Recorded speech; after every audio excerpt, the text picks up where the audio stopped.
Hello everyone, ನಾನು Sushma. Veg wonders ಚಾನಲ್ಗೆ ಸ್ವಾಗತ ಸುಸ್ವಾಗತ. ಫ್ರೆಂಡ್ಸ್, ನಿನ್ನೆ ನಾನು ಮಾರ್ಕೆಟ್ಗೆ ಹೋಗಿದ್ದೆ. ಚೆನ್ನಾಗಿ ಫ್ರೆಶ್ ಆಗಿರುವಂತಹ ಮೆಂತ್ಯ ಸೊಪ್ಪಿತ್ತು. ಸೊ ಮೆಂತ್ಯ ಸೊಪ್ಪು ನಮ್ಮ ಆರೋಗ್ಯಕ್ಕೆ ಕೂಡ ತುಂಬ ಒಳ್ಳೆಯದು ಅಲ್ವಾ. ಅದಕ್ಕೋಸ್ಕರ ನಾನು ಮೆಂತ್ಯ ಸೊಪ್ಪನ್ನು ತೊಗೊಂಡು ಬಂದು ಚೆನ್ನಾಗಿ ಅದನ್ನೆಲ್ಲ ಸೋಸ್ಕೊಂಡು ಉಪ್ಪು ನೀರಲ್ಲಿ ಒಂದು 10 ನಿಮಿಷ ನೆನೆಸಿಟ್ಕೊಂಡು ಆಮೇಲೆ ಚೆನ್ನಾಗಿ ಅದನ್ನು ತೊಳ್ಕೊಂಡು ಈ ರೀತಿ ಫ್ರೆಶ್ ಆಗಿ ರೆಡಿ ಮಾಡ್ಕೊಂಡಿದ್ದೀನಿ. ಮತ್ತೇನಂದರೆ ನಾವು ಮೆಂತ್ಯ ಸೊಪ್ಪನ್ನು ಆವಾಗವಾಗ ಯೂಸ್ ಮಾಡ್ತಾ ಇದ್ರೆ ತುಂಬ ಒಳ್ಳೆಯದು ಅಲ್ವಾ. ಸೊ ಈ ರೀತಿ ನೋಡಿ, ನೀವು ಹೇಗೆ ತೊಳ್ಕೊಳ್ಬೇಕು ಹೇಳೋದನ್ನು ನಾನು ತೋರಿಸ್ಕೊಡ್ತಾ ಇದ್ದೀನಿ. ಚೆನ್ನಾಗಿ ಇದನ್ನು ನೀರಲ್ಲಿ ತೊಳೆದ್ಬಿಟ್ಟು ಅದಕ್ಕೆ ಉಪ್ಪನ್ನು ಹಾಕಿ ಒಂದು 5 ನಿಮಿಷ ಇಟ್ಕೊಳ್ಳಿ. ಆಮೇಲೆ ಇದನ್ನು ಚೆನ್ನಾಗಿ ಈ ರೀತಿ ಒಂದು 3 ರಿಂದ 4 ಸರಿ ತೊಳ್ಕೊಳ್ಬೇಕಾಗತ್ತೆ. ಯಾಕಂದರೆ ಅದಕ್ಕೆ ಮಣ್ಣೆಲ್ಲ ಇರುತ್ತೆ ಅಲ್ವಾ. ಸೊ ಚೆನ್ನಾಗಿ ನೀಟಾಗಿ ತೊಳ್ಕೊಂಡು ಮಾಡಿದ್ರೆ ಒಳ್ಳೆಯದು. ಸೊ ಈ ರೀತಿ ಎಲ್ಲ ತೊಳ್ಕೊಂಡು ಉಳಿದಿರೋ ಅಂಥದ್ದನ್ನು ಒಂದು ಸ್ವಲ್ಪ ನಾನು ಬಾಳೆ ಎಲೆಯಲ್ಲಿ ಸುತ್ತಬಿಟ್ಟು ಫ್ರಿಜ್ಜಲ್ಲಿ ಇಟ್ಕೊಳ್ತಾ ಇದ್ದೀನಿ. ಸೊ ಅದರಲ್ಲಿ ನಾವು ರೈತ ಎಲ್ಲ ಮಾಡ್ಬೋದು. ಈಗಾಗಲೇ ನಾನು ರೈತ ಕೂಡ ಹೇಗೆ ಮಾಡೋದು ಅಂತ ತೋರಿಸ್ಕೊಟ್ಟಿದ್ದೀನಿ. ಹಾಗೆ ನೋಡಿ, ತೊಳೆದಿಟ್ಕೊಂಡಿರೋಂಥ ಮೆಂತ್ಯ ಸೊಪ್ಪನ್ನು ನಾನು ಒಂದು ಟವೆಲ್ ಮೇಲೆ ಹಾಕ್ಕೊಳ್ತಾ ಇದ್ದೀನಿ. ನಿಮಗೆ ಟೈಮ್ ಇತ್ತು ಅಂತಾದರೆ ಹಾಗೆ ಕೂಡ ತುಂಬ ಹೊತ್ತು ಇಟ್ಕೊಳ್ಬೋದು. ಮತ್ತು ಟೈಮ್ ಇರಲಿಲ್ಲ ಅಂತಾದರೆ ನೀವು ಈ ರೀತಿ ಎಲ್ಲ ಸ್ಪ್ರೆಡ್ ಮಾಡಿಕೊಂಡು ಅದನ್ನು ಒಂದು ಫ್ಯಾನ್ ಕೆಳಗಡೆ ಬಿಟ್ರೆ ಒಂದು 10 ನಿಮಿಷಕ್ಕೆ ಎಲ್ಲ ಡ್ರೈ ಆಗಿಬಿಡುತ್ತೆ. ನೀವು ಈ ರೀತಿ ಮೆಂತ್ಯ ಸೊಪ್ಪನ್ನು ಸ್ವಲ್ಪ ಡ್ರೈ ಮಾಡಿಕೊಂಡು ಯೂಸ್ ಮಾಡೋದ್ರಿಂದ ಏನಾಗುತ್ತೆ, ಅದು ಕಹಿ ಆಗಲ್ಲ. ಓಕೆನಾ, ಇದೊಂದು ಬೆಸ್ಟ್ ಟಿಪ್ಪು. ಮತ್ತೆ ನೋಡಿ, ನಾನು ಒಂದಷ್ಟು ಅಂದರೆ ಒಂದು 3-4 ಆಲೂಗಡ್ಡೆನ ಚೆನ್ನಾಗಿ ಉಪ್ಪು ಹಾಕಿ ಬೇಯಿಸಿ ರೆಡಿ ಮಾಡ್ಕೊಂಡಿದ್ದೀನಿ. ಆ್ಯಕ್ಚುಲಿ ನಾನು ಹೊರಗಡೆಗೆ ಬೇಯಿಸ್ಕೊಂಡಿದ್ದೀನಿ, ಕುಕ್ಕರ್ನಲ್ಲಿ ಹಾಕಿಲ್ಲ. ಯಾಕಂದರೆ ಇದಕ್ಕೆ ಈ ರೆಸಿಪಿಗೆ ಅದೊಂಥರ ಸ್ವಲ್ಪ ಅಂದರೆ ಗಟ್ಟಿಯಾಗಿ ಬೆಂದಿದ್ರೇ ಚೆನ್ನಾಗಾಗುತ್ತೆ. ಸೊ ಅದಕ್ಕೋಸ್ಕರ ಈ ರೀತಿ ಬೇಯಿಸ್ಕೊಂಡು ಸಿಪ್ಪೆಲ್ಲ ತೆಕ್ಕೊಂಡಿದ್ದೀನಿ. ಹಾಗೆ ಈ ಕಡೆಗೆ ಮೆಂತ್ಯ ಸೊಪ್ಪು ಕೂಡ ಎಲ್ಲ ಚೆನ್ನಾಗಿ ಡ್ರೈ ಆಗಿದೆ. ಈಗ ನೋಡಿ, ಅದನ್ನು ಪುನಃ ನಾನು ಕಿಚನ್ಗೆ ತೊಗೊಂಡು ಬಂದ್ಕೊಂಡಿದ್ದೀನಿ. ಸೊ ಇವಾಗ ನಾನು ಮೆಂತ್ಯ ಸೊಪ್ಪನ್ನು ನೋಡಿ ಈ ರೀತಿ ಹೆಚ್ಕೊಳ್ತಾ ಇದ್ದೀನಿ. ಈ ರೀತಿ ಮಾಡ್ಕೊಳ್ಳೋದ್ರಿಂದ ಅದು ಕಹಿ ಕಹಿ ಅನಿಸಲ್ಲ, ಯಾಕಂದರೆ ಅದು ಡ್ರೈ ಆಗಿರುತ್ತೆ ಅಲ್ವಾ.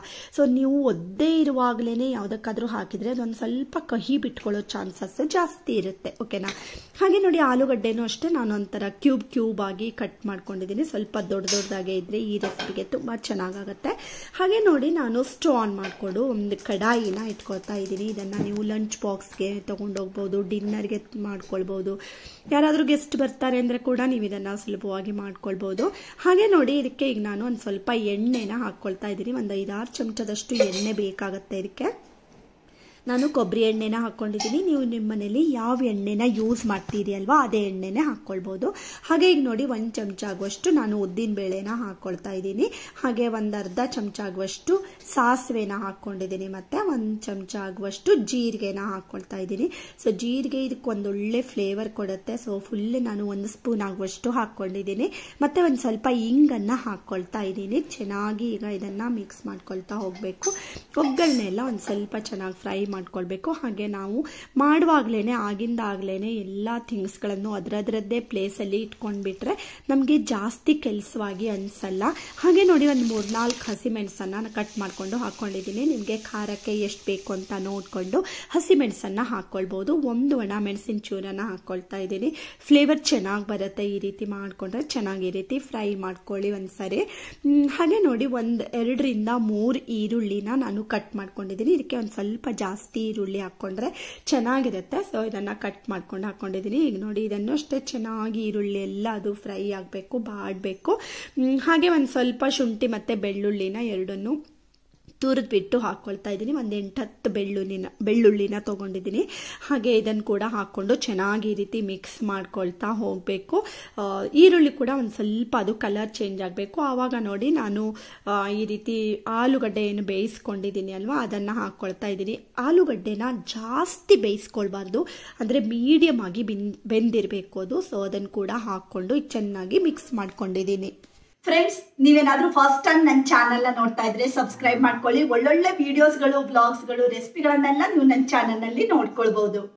ಆಮೇಲೆ ನೋಡಿ, ನಾನು ಆಲೂಗಡ್ಡೆ ಎಲ್ಲ ಚೆನ್ನಾಗಿ ಮಿಕ್ಸ್ ಮಾಡ್ಕೊಂಡಾದ್ಮೇಲೆ ಹೆಚ್ಚಿಟ್ಕೊಂಡಿರೋ ಅಂತಹ ಮೆಂತ್ಯ ಸೊಪ್ಪನ್ನು ಹಾಕ್ಕೊಳ್ತಾ ಇದ್ದೀನಿ. ನೀವಿಲ್ಲಿ ನೋಡಿರ್ಬೋದು ಎಷ್ಟು ಉದುರಾಗಿ ಇತ್ತು ಅಲ್ವಾ ಮೆಂತ್ಯ ಸೊಪ್ಪು. ಆ ರೀತಿ ಇದ್ರೇ ಚೆನ್ನಾಗಾಗುತ್ತೆ. ನಾವು ಯಾವುದೇ ಮಾಡೋದಾಗಲಿ, ರೈತ ಮಾಡೋದಾಗಲಿ ಅಥವಾ ಪುಲಾವ್ ಮಾಡೋದಾಗಲಿ, ಈ ರೀತಿ ಮಾಡೋದಾಗಲಿ, ಯಾವ್ದು ಮಾಡೋದಿದ್ರೂ ಆ ರೀತಿ ಮಾಡಿಕೊಂಡ್ರೆ ಚೆನ್ನಾಗಾಗುತ್ತೆ. ಹಾಗೆ ಒಂದು ಸ್ವಲ್ಪ ಅಂದರೆ ಅರಿಶಿನ ಹಾಕ್ಕೊಂಡಿದ್ದೀನಿ. ಮತ್ತು ರುಚಿಗೆ ತಕ್ಕಷ್ಟು ಉಪ್ಪನ್ನು ಹಾಕ್ಕೊಳ್ತಾ ಇದ್ದೀನಿ. ನಾನು ಆಲೂಗಡ್ಡೆ ಬೇಯಿಸುವಾಗ ಕೂಡ ಉಪ್ಪನ್ನು ಹಾಕಿಬಿಟ್ಟೆ ಬೇಯಿಸ್ಕೊಂಡಿದ್ದೀನಿ. ತುಂಬ ಜನ ಜನ ಆಲೂಗಡ್ಡೆನ ಇಲ್ಲೇ ಫ್ರೈ ಮಾಡ್ಕೊಳ್ತಾರೆ, ಅಂದರೆ ಮೊದಲು ಬೇಯಿಸ್ಕೊಂಡು ಹಾಕಲ್ಲ. ಬಟ್ ನಮ್ಮ ಮನೇಲಿ ಈ ರೀತಿ ಮಾಡಿದ್ರೇ ಇಷ್ಟ ಆಗುತ್ತೆ, ಅದಕ್ಕೋಸ್ಕರ ನಾನು ಹೀಗೆ ಮಾಡ್ತಾ ಇದ್ದೀನಿ. ಅಂದರೆ ಮೊದಲೇ ಬೇಯಿಸ್ಕೊಂಡು ಹಾಕ್ಕೊಂಡಿದ್ದೀನಿ. ಹಾಗೆ ಒಂದು ಸ್ವಲ್ಪ ನಾನು ಆಮ್ಚೂರ್ ಪೌಡರನ್ನು ಹಾಕ್ಕೊಳ್ತಾ ಇದ್ದೀನಿ. ನಿಮ್ಮ ಮನೇಲಿ ಹುಳಿ ಪೌಡರ್ ಏನಾದರೂ ಇದ್ದರೆ ಅದನ್ನು ಕೂಡ ಹಾಕ್ಕೊಳ್ಬೋದು. ಸೊ ಆಮ್ಚೂರ್ ಪೌಡರ್ ಕೂಡ ಇದಕ್ಕೆ ತುಂಬ ಚೆನ್ನಾಗಿ ಸೆಟ್ ಆಗುತ್ತೆ. ಆಮೇಲೆ ಚೆನ್ನಾಗಿ ಇದನ್ನು ಮಿಕ್ಸ್ ಮಾಡ್ಕೊಳ್ಬೇಕು. ಆಮೇಲೆ ನೋಡಿ 1 ಚಮಚ ಆಗುವಷ್ಟು ನಾನು ಧನಿಯಾ ಪುಡಿನ ಹಾಕ್ಕೊಳ್ತಾ ಇದ್ದೀನಿ. ಈಗ ಒಂದೊಂದೇ ಮಸಾಲಾನ ನಾವು ಇದಕ್ಕೆ ಆ್ಯಡ್ ಮಾಡ್ತಾ ಹೋಗಬೇಕಾಗತ್ತೆ. ಹಾಗೆ 1 ಚಮಚ ಆಗುವಷ್ಟು ಜೀರಿಗೆ ಪುಡಿನ ಹಾಕ್ಕೊಂಡಿದ್ದೀನಿ. ಮತ್ತು ಒಂದು ಸ್ವಲ್ಪ ಗರಂ ಮಸಾಲ ಪೌಡರನ್ನು ಹಾಕ್ಕೊಳ್ತಾ ಇದ್ದೀನಿ. ನಿಮಗೆ ಗರಂ ಮಸಾಲ ಪೌಡರ್ ಬೇಡ ಅಂದರೆ ಸ್ಕಿಪ್ ಮಾಡ್ಕೊಳ್ಬೋದು, ಬಟ್ ಹಾಕ್ಕೊಂಡ್ರೆ ಚೆನ್ನಾಗಿರುತ್ತೆ. ಹಾಗೆ ನೋಡಿ ಚೆನ್ನಾಗಿ ಇದನ್ನು ಮಿಕ್ಸ್ ಮಾಡ್ಕೊಳ್ಬೇಕು. ಸೊ ಮೇಥಿ ಜೊತೆಗೆ ಈ ಆಲೂಗಡ್ಡೆ ಮಿಶ್ರಣ ತುಂಬಾ ಟೇಸ್ಟಿಯಾಗಿರುತ್ತೆ ಫ್ರೆಂಡ್ಸ್. ಖಂಡಿತ ನೀವು ಇದನ್ನು ಟ್ರೈ ಮಾಡೋದನ್ನು ಮರಿಬೇಡಿ. ಮತ್ತು ಟ್ರೈ ಮಾಡಿದ್ರೂ ಹೇಗೆ ಬಂತು ಹೇಳೋದನ್ನು ನನಗೆ ಕಮೆಂಟ್ ಬಾಕ್ಸ್ನಲ್ಲಿ ಕಮೆಂಟ್ ಮಾಡಿ. ಹಾಗೆ ಲಾಸ್ಟಲ್ಲಿ ಒಂದು ಸ್ವಲ್ಪ ನೋಡಿ ಕಸೂರಿ ಮೇಥಿನ ಈ ರೀತಿ ಜಸ್ಟ್ ಕ್ರಷ್ ಮಾಡಿ ಹಾಕ್ಕೊಳ್ತಾ ಇದ್ದೀನಿ. ಇದು ಚಪಾತಿ ಜೊತೆಗೆ ರೈಸ್ ಜೊತೆಗೆ ಎಲ್ಲ ತುಂಬಾ ಟೇಸ್ಟಿಯಾಗಿರುತ್ತೆ ಫ್ರೆಂಡ್ಸ್. ಖಂಡಿತ ನೀವು ಇದನ್ನು ಒಂದ್ಸರಿ ಟ್ರೈ ಮಾಡಿ.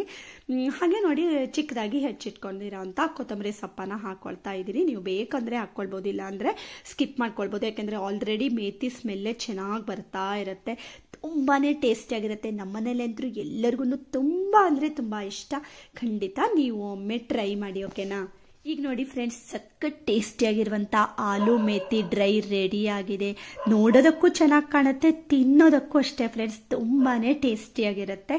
ಖಂಡಿತ ಒಂದ್ಸರಿ ನೀವು ಟ್ರೈ ಮಾಡಿ. ಹೇಗೆ ಬಂತು ಹೇಳೋದನ್ನು ಕಮೆಂಟ್ ಬಾಕ್ಸ್ನಲ್ಲಿ ಕಮೆಂಟ್ ಮಾಡಿ. ಮತ್ತು ನೀವು ಗೆಸ್ಟ್ ಬಂದಾಗೆಲ್ಲ ಇದನ್ನು ಮೊದಲೇ ಕೂಡ ರೆಡಿ ಮಾಡಿ ಇಟ್ಕೊಳ್ಬೋದು. ಸೊ ಆಮೇಲೆ ಒಂದ್ಸರಿ ನೀವು ಬಿಸಿ ಮಾಡಿಬಿಟ್ರೆ ಫ್ರೆಶ್ ಆಗೇ ಇರುತ್ತೆ.